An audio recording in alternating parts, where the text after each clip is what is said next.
if it's one of those situations where I told you I didn't want it. Yes. Why do I have to be a part of this when I said I didn't want it? And I'm not saying it's okay. I'm not saying that Debbie should have any type of grace at all. But what I am saying is, at what point does the woman take accountability and say, I signed up for this? I signed up for this. When he told me he didn't want it, I knew that it doesn't happen. But I know it doesn't happen, but it should, because when he said he didn't want it, I knew that it was going to be hard. I can't complain about it being hard. Look, respectfully, I'm trying to take my opinion out of it. You just can't say, I don't want a child, then do the things that produce a child, and then be like, oh, that absolves me from responsibility and accountability. No, you can't do it. Because the universe is one of balance. You will have to deal with your creator. No, what I'm saying is, that's too late. I want you to deal with somebody right now. So, like, it's too late. We're not waiting for the creator. If it's one of those situations where I told you I didn't want it. Yes. Why do I have to be a part? And this man is standing up there talking about yes. So see, these are the leaders. These are the leaders. You over there participating in activities that produce human beings and then talk about, well, I don't want the human being that was produced by my fertilization. Men have the fertilizer.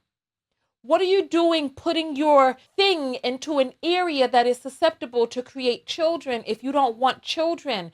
Go get a vasectomy, which is completely reversible. Why are you going around shooting with a loaded gun and then irresponsibly talking about now you have to go through the trauma of termination because he just didn't get a vasectomy? Just get a vasectomy, sir. Be a leader. It's like they want to be respected as leaders. And then we have attack dogs like this out there who are now purporting male talking points. Let's say an accident happens. Okay, that means the egg was fertilized now. It's too late for woulda, shoulda, couldas. You should not have been in an area to fertilize. You should not have been ejaculating in an area that could be fertilized. And then you're going to talk about, well, I don't want the child in this, so now he should be absolved of his responsibility. No. If you get behind the car and you are impaired and not in control of your faculties and you harm someone, trust and believe you are still going down for that. You're going to face the repercussions of that. Actions have consequences. If you go into an area with a loaded pistol and you begin to do what loaded pistols do and you affect the life of somebody, you are responsible for that. If you create life through your actions, you are responsible for that. You don't get to be like, well, you signed up for this.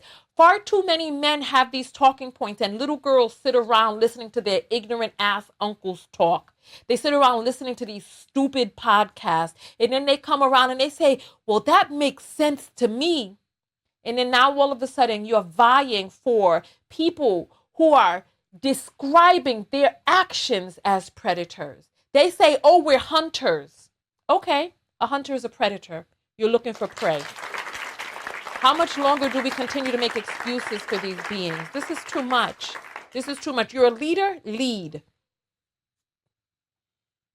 Be a part of the live show with thousands of other viewers. Go to TonyaTKO.com/text and join the text notification squad and get a text whenever I go live. Support the show and yourself, and I'll see you on the next live broadcast.